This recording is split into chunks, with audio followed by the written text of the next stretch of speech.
The shadow of Jeffrey Epstein's world is widening again as the US Congress uncovers new documents exposing his powerful network. Epstein's 50th birthday book reveals letters and drawings from influential figures, including one bearing Donald Trump's disputed signature. At the same time, records show how JPMorgan Chase kept him connected to elite circles long after his 2008 conviction.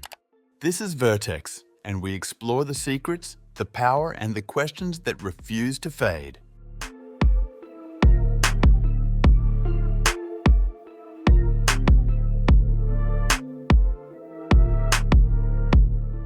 Lawyers for Jeffrey Epstein's estate have turned over a professionally bound album created for his 50th birthday in 2003, providing lawmakers with a window into the disgraced financier's social network before his first arrest.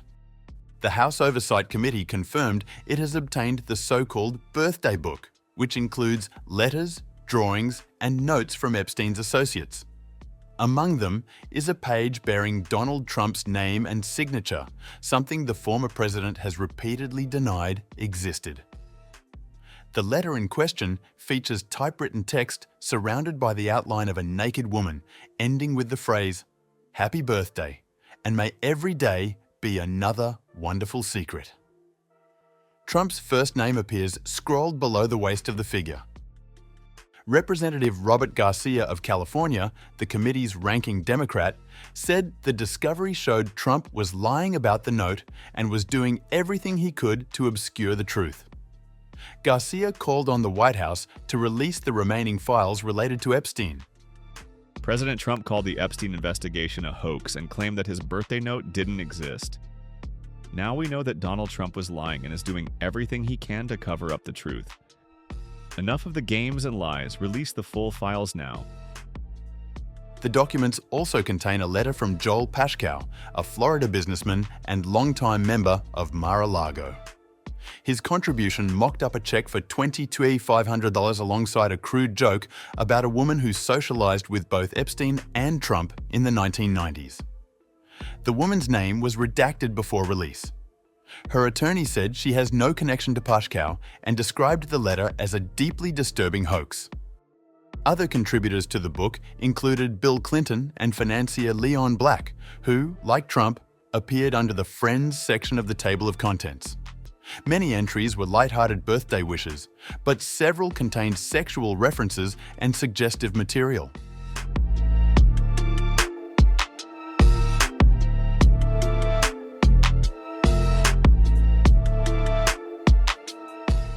Trump has dismissed the material as fabricated. He has filed a defamation suit against the Wall Street Journal, which first reported on the book, as well as its parent company, Dow Jones. A spokeswoman for Dow Jones said the outlet remains confident in its reporting.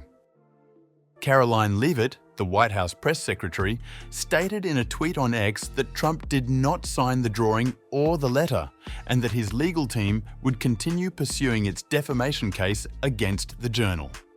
The latest piece published by the Wall Street Journal proves this entire birthday card story is false. As I have said all along, it's very clear President Trump did not draw this picture, and he did not sign it. President Trump's legal team will continue to aggressively pursue litigation. Furthermore, the reporter Joe Palazzolo, who wrote this hatchet job, reached out for comment at the exact same minute he published his story, giving us no time to respond. This is fake news to perpetuate the Democrat Epstein hoax. The Justice Department has told Trump his name appears multiple times in government files connected to Epstein, alongside many other public figures. Officials stressed that being mentioned is not evidence of wrongdoing. The White House has characterized media reporting on the files as politically motivated and false. Congressional interest in Epstein's ties to influential figures has persisted even after his death. Earlier this summer, Garcia and Representative Ro Khanna pressed the estate to hand over the birthday book to support what they described as efforts toward transparency and accountability. Their request came amid continued questions about whether the Trump administration would release additional Epstein-related records. The Justice Department stated in July that it does not possess a client list of individuals involved in Epstein's trafficking, and that no new files would be released. That decision drew protests from some of Trump's allies and fueled efforts in Congress to compel more disclosures.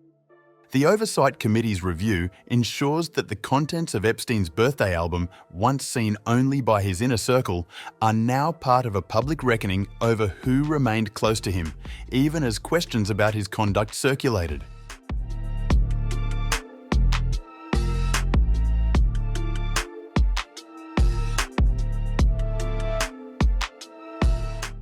Newly obtained records are offering a closer look at Jeffrey Epstein's relationship with one of Wall Street's most powerful banks. Documents reviewed by congressional investigators show how deeply Epstein was tied to JPMorgan Chase, a partnership that allegedly helped sustain his wealth and influence for years after his 2008 sex crimes conviction. The files reveal that Epstein funneled millions through JPMorgan accounts and continued to bring in high-profile clients, long after questions about his conduct were public.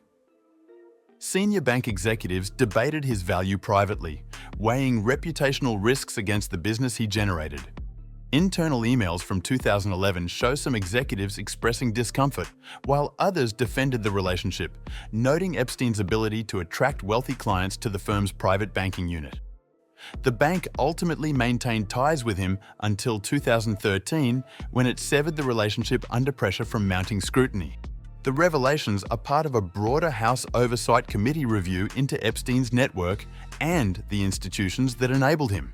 Lawmakers say the records underscore how major financial players helped keep Epstein connected to elite circles even after his criminal conviction.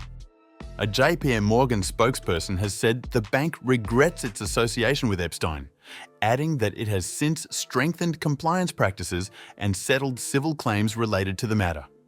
Still, the documents provide a rare glimpse into the intersection of finance and scandal, showing how profit considerations often outweighed reputational concerns. For Congress, the disclosures raise pressing questions: how Epstein retained access to powerful networks, and what responsibility financial institutions bear when enabling figures accused of criminal abuse. The findings ensure that the story of Epstein's connections and the scrutiny of those who kept him in their orbit will continue well beyond his death.